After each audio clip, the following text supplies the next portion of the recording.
तो बहुत बहुत स्वागत है आप सभी दोस्तों का इस न्यूज़पेपर रीडिंग सेशन में। दोस्तों, यहाँ पर एक वर्ड है टेन्योर। इसका मतलब होता है कार्यकाल। और एक वर्ड है एडिक्शन। एडिक्शन मतलब होता है लत, नशा। और देखिए, यहाँ पर है डी एडिक्शन। इसका मतलब होगा नशा मुक्ति। स्पिरिट, इसका मतलब होता है जज्बा। और जब आदमी के पास जज्बा होता है तो वह किसी भी काम को कर सकता है, बड़े से बड़े उपलब्धि को हासिल कर सकता है। रिमार्केबल, इसका मतलब होता है उल्लेखनीय। लेकिन उल्लेखनीय बहुत लोगों को समझ में नहीं आएगा। तो रिमार्केबल का मतलब होता है ध्यान देने योग्य। तो कोई चीज़ अगर रिमार्केबल होता है तो लोगों का उस पर ध्यान जाता है, लोग उस पर ध्यान देते हैं। और एल्डरली मतलब बुजुर्ग। एस्ड, जो कि एच से बना है, ETCH, ईडी लग गया है, तो एच मतलब होता है छाप छोड़ना। अब देखिए क्या बात है, समझ में आएगा हम लोगों को, कारण कि न्यू वर्ड्स हम लोग सीख लिए हैं। करा during my tenure as the director of a drug addiction centre. कहने का मतलब है एक ड्रग एडिक्शन सेंटर के डायरेक्टर के तौर पर अपने कार्यकाल के दौरान आई रियलाइज, मैंने महसूस किया, डैट, कि एडिक्शन डैमेज लाइव्स, यानी कि लत, नशा क्या करता है, तो डैमेज करता है लाइव्स को, मतलब जीवन को। बट लेकिन द ह्यूमन स्पिरिट मतलब मानवीय जज्बा, मतलब मनुष्य का जज्बा। ह्यूमन मतलब मनुष्य भी होता है और मनुष्य का के की भी होता है ना। एडजेक्टिव के तौर पर भी यूज होता है और नाउन के तौर पर भी। तो कह रहा है कि मनुष्य का जज्बा still has the remarkable power to build them. लेकिन फिर भी मनुष्य का जो जज्बा होता है उसके पास ध्यान देने योग्य क्या होता है, ताकत होता है अ, उन्हें रीबिल्ड करने के लिए। किन्हें, तो लाइफ्स लाइफ्स को, लाइफ से लाइफ्स बन गया तो जीवनों को फिर से बनाने का क्षमता होता है। किसमें, तो मनुष्य के जज्बा में। अमोंग मतलब के बीच, या में भी कहा जाता है। अमोंग द मेनी पीपल, बहुत से लोगों में। आई मेट, जिससे मतलब मैं मिला। वन एल्डरली मैंस जर्नी, मतलब एक बुजुर्ग आदमी का यात्रा। Has remained deeply etched in my memory, मतलब कि वह क्या है, तो है बना हुआ है, गहराई से छपा हुआ है मेरे याद में। ठीक है ना। आगे देखिए क्या कह रहा है। वन डे, एक दिन। अ 65-year-old मैन, मतलब एक 65 वर्ष का आदमी। वॉकड इनटू आवर सेंटर, मतलब हमारे सेंटर में आया चल के। हिज फ्रेल बॉडी, फ्रेल मतलब होता है कमजोर, दुबला पतला। एंड वेरी फेस, वेरी मतलब होता है थका हुआ, है ना, या थकाने वाला भी होता है। फेस यानी कि थका हुआ चेहरा। रिफ्लेक्ट, रिफ्लेक्ट मतलब कि शो करना, दिखाना। ईयर्स ऑफ सफरिंग, सफरिंग मतलब होता है पीड़ा। एंड लोनलीनेस मतलब अकेलापन। तो कहने का मतलब है कि उसका जो दुबला पतला कमजोर शरीर और थका हुआ चेहरा जो था वह क्या दिखाया, तो बरसों का जो पीड़ा और अकेलापन था उसको दिखाया। As he sat before me, जैसे ही वो हम मेरे सामने बैठे। बिफोर मतलब सामने भी होता है ना। बिफोर मतलब पहले भी होता है, ठीक है ना। ही सेड, उसने कहा, I have wasted my life in addiction, मतलब मैंने अपना जीवन बर्बाद किया है ना, नशा में, लत में। बट लेकिन नाउ अब I want to live differently, मैं अलग तरीके से जीना चाहता हूँ। Those simple words touched me profoundly, profound मतलब कि, प्रोफाउंडली मतलब गहराई से, बहुत ज़्यादा, ठीक है ना। तो वो जो सिंपल वर्ड्स थे वो उसने क्या किया, तो मुझे विचलित किया, मुझ पर मतलब कि इमोशनल छाप छोड़ा। किसी को कोई चीज़ टच करता है तो एक तो फिजिकली भी क्या होता है, छूता है। और कोई चीज़ भावना और छूता है तो मतलब आप वो उस, आप में वो भावना क्या होता है, आता है, आप उस भावना से प्रभावित होते हैं। तो गहराई से क्या किया, वो चीज़ छुआ, है ना, उसके शब्द। तो शब्द छुआ तो भावनात्मक चेंज होगा ना। देखिए क्या करा। In the days that followed, मतलब आए के दिनों में। ही बिकेम, वह बन गया। अ सोर्स ऑफ इंस्पिरेशन मतलब कि प्रेरणा का स्रोत, for everyone in the centre मतलब कि उस केंद्र पर सबके लिए प्रेरणा का स्रोत बन गया वो। पेशेंट्स यानी कि रोगी लोग एंड स्टाफ मेंबर्स और स्टाफ लोग बिगैन मतलब शुरू कर दिए, कॉलिंग हिम मतलब कि कहना उन्हें बाबा जी मतलब कि सब उनको बाबा जी कहना शुरू कर दिया।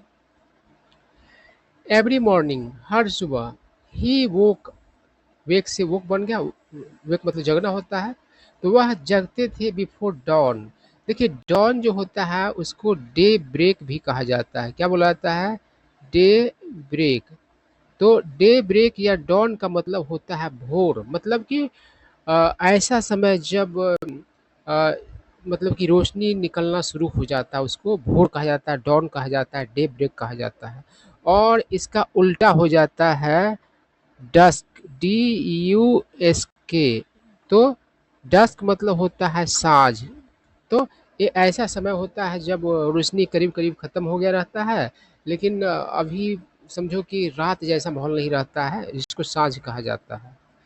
ठीक है ना? तो डॉन और डस्क आप लोग समझ गया, भोर और शाम। तो कह रहा है कि एवरी मॉर्निंग हर सुबह ही वोक बिफोर डॉन तो भोर से पहले उठते थे, है ना? मतलब कि रोशनी निकलने से पहले उठते थे। ऑफर्ड हिज प्रेयर्स मतलब कि अपना प्रार्थना करते थे। Help keep the centre clean यानी मदद करते थे सेंटर को साफ रखने में। एंड इनकरेज्ड, इनकरेज मतलब होता है हौसला बढ़ाना, हौसला देना। यंगर पेशेंट्स युवा जो पेशेंट्स थे उनको हौसला देते थे। बाय शेयरिंग पेनफुल लेसन्स यानी कि दर्दनाक सीख साझा करके मतलब कि उन्होंने जो दर्दनाक चीज़ें सीखा था जीवन में वो साझा करते थे यंगर पेशेंट्स के साथ। ही हैड हिमसेल्फ लर्न मतलब कि जो दर्दनाक सीख उन्होंने खुद सीखा था तो उसको बताते थे यंगर पेशेंट्स को। ही वुड टेल देम वे उन लोगों को कहते थे addiction destroys trust before it destroys the body. तो वो बूढ़ा आदमी कहते थे कि जो लत होता है वह शरीर बर्बाद करने से पहले विश्वास को ख़त्म कर देता है, ट्रस्ट को, है ना?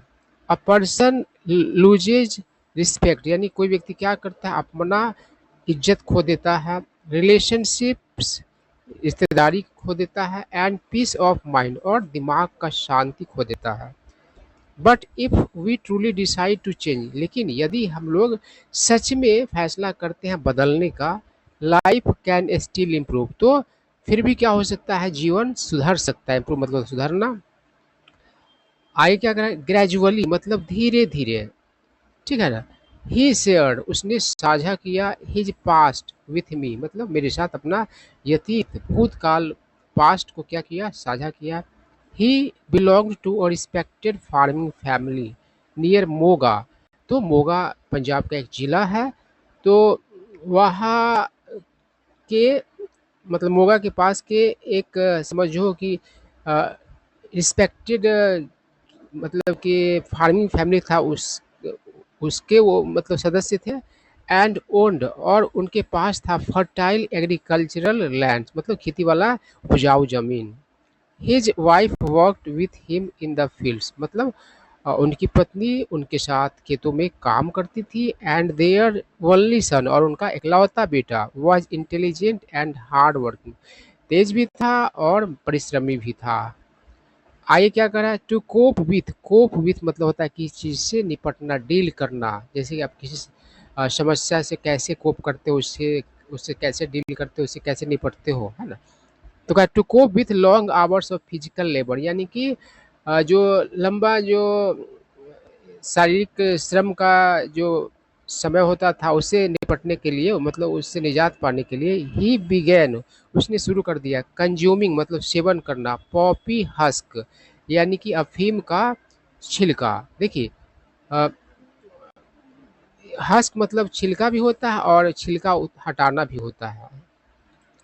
What started as a means to fight exhaustion, exhaustion मतलब थकान, स्लोली मतलब धीरे धीरे turn into dependence on opium. Opium मतलब ही अफीम होता है। देखिए जब पेड़ रहता है तो पॉपी कहलाता है और उससे ही ओपियम निकलता है। तो जैसे आम का पेड़ है तो उसको भी आम कहा जाता है, नहीं कहते कि देखो ये आम का पेड़ है, और जैसे कहीं किस चीज़ का पेड़ है, तुम कहोगे आम का, है ना? और आम का जो फल होता है उसको भी आम कहा जाता है। तो इस तरीके से पेड़ का भी नाम, पेड़ का देखिए पॉपिन रहता है तो अफ़ीम भी कहा जाता है, और इससे जो निकलता है, जो सेवन करता है ड्रग के रूप में, उसको भी ओपियम कहता है, हिंदी में अफ़ीम ही कहा जाता है। ठीक है ना? तो एंड अल्कोहल, तो देखिए बात को समझिए क्या करा है। जब बहुत देर तक वो काम करता था, शारीरिक श्रम, तो उसने क्या किया, शुरू कर दिया सेवन करना अफ़ीम का, छिलका का। जो जिसको उसने शुरू किया था कि मतलब थकान को दूर करने के साधन के तौर पर, वो धीरे-धीरे क्या किया, बदल गया निर्भरता में। अफ़ीम के निर्भरता पर मतलब कि हो गया, बिना अफ़ीम के उसको काम ही नहीं चलता था, और अल्कोहल का। आगे देखिए क्या करा, एडिक्शन इवेंचुअली मतलब फाइनली, आखिरकार मतलब लत आखिरकार took control of his life, उसका जीवन क्या कर लिया, कंट्रोल कर लिया। ही निग्लेक्टेड हिज फार्म, उसने क्या किया, अपने खेती को निग्लेक्ट कर दिया। स्क्वांडर्ड, स्क्वांडर मतलब होता है फिजूल खर्ची करना, पैसे उड़ाना या फिर समय व्यर्थ गंवाना। स्क्वांडर से स्क्वांडर्ड बन गया है ना, पास्ट फॉर्म बन गया इसका। He squandered his earnings and distanced, distance मतलब होता है दूरी, और डिस्टेंस मतलब खुद को दूर करना, है ना, दूरी बनाना भी होता है। हिमसेल्फ फ्रॉम हिज फैमिली, तो देखिए क्या करा है कि आखिरकार यानी कि फाइनली ड्रग ने क्या किया, नशा ने क्या किया, उसका जीवन कंट्रोल कर लिया, और उसने क्या कर दिया, तो खेती को निगलेक्ट कर दिया, पैसे उड़ाए, अ, अपना जो कमाई था उसको उड़ा दिया, और दूरी बना लिया खुद का, किससे, अपने परिवार से। डेट्स यानी कि कर्ज, माउंटेन मतलब कि माउंट से माउंटेन बन गया है, माउंट मतलब होता है बढ़ना, तो कर्ज बढ़ा, धीरे धीरे बढ़ने के सेंस में ही माउंट होता है। एंड रिलेशनशिप क्रैम्बल्ड, और चकनाचूर हो गए, चूर चूर हो गए रिश्ते, है ना। आयन क्या है, ओवरवेल्म्ड बाई सेम, यानी कि शर्म से अभिभूत होकर, कोई चीज़ आपको ओवरवेल्म कर देता है तो आप उसके प्रभाव में आ जाते हो, आप पर हावी हो जाता है, तो लज्जा उस पर हावी हो गया, और इस कारण से क्या किया वो, ही लेफ्ट हिज विलेज, उसने क्या किया, अपना गांव ही छोड़ दिया। फॉर नियरली 20 ईयर्स, करीब करीब 20 वर्षों तक क्या किया, he worked as a labourer on a farm, एक फार्म पर क्या किया, मजदूर के रूप में काम किया। Spending most of his wage, अपना अधिकांश जो है दिहाड़ी क्या किया, खर्च किया ऑन ड्रग्स एंड एल्कोहल, है ना। एट विनीत, फिर भी उसके भीतर हिज एडिक्शन मतलब उसके लत के भीतर, आई कुड सी, मैं देख सकता था, the burden of deep regret, यानी कि गहरा पछतावा का उस बोझ था। ठीक है ना। आई क्या कर, after several weeks of treatment, मतलब कि कई सप्ताहों के इलाज के बाद, काउंसलिंग के बाद, परामर्श के बाद, एंड अनवेवरिंग डिटर्मिनेशन, डिटर्मिनेशन मतलब दृढ़ निश्चय, और अनवेवरिंग मतलब जो अडिग हो, अटल हो, जो चेंज होने वाला नहीं हो, कम होने वाला नहीं हो, तो एकदम मजबूत इरादा, है ना। आ, के बाद मतलब कि सप्ताहों की इलाज और परामर्श और अडिग इरादों के बाद, ही फाइनली बिकेम ड्रग फ्री, बाद क्या हो गया, तो वह आखिरकार हो गया ड्रग फ्री, हो गया नशा मुक्त हो गया। वी कॉन्टेक्टेड हिज फैमिली, हम लोगों ने क्या किया, उसके परिवार को कांटेक्ट किया। द फॉलोइंग डे, अगले दिन, his wife and son arrived at the centre, मतलब उसके उसकी पत्नी और बेटा पहुंचे सेंटर पर। The moment he saw them, जिस पल उसने उन लोगों को देखा, अपने वाइफ को और बेटा को, ही ब्रोक डाउन, तो वह अपने आप को संभाल नहीं पाया। वर्ड्स फेल्ड हिम, मतलब उसको कहने के लिए कोई शब्द नहीं बचे। But his tears spoke of remorse, लेकिन उसके मतलब कि आंसुओं ने क्या किया, तो क्या जाहिर किया, तो पश्चाताप को जाहिर किया, है ना। फॉरगिवनेस, माफ़ी, एंड लव, और प्यार, इन सारी चीज़ों को जाहिर किया। His son handed him a bag containing a new kurta pyjama and a turban, turban मतलब होता है पगड़ी। तो उसके बेटा ने क्या किया, उनको दिया एक बैग जो, जिसमें क्या थे, तो न्यू कुर्ता पैजामा और एक पगड़ी था। When he emerged wearing the fresh clothes, जब वह निकले बाहर, मतलब कि फ्रेश क्लॉथ्स पहन करके, I saw a man transformed in more ways than one, तो मैंने देखा कि एक बदला हुआ आदमी, अ, एक नहीं कई तरीके से, है ना, कई तरीके से वो बदला हुआ इंसान मालूम पड़ा। अ फ्यू वीक्स लेटर, कुछ सप्ताहों बाद, I received a phone call from him, उसकी तरफ से मुझे एक फ़ोन कॉल मिला। जॉय फील्ड हिज वॉइस, और उस आनंद जो था उसके मतलब कि आवाज़ में भरे थे।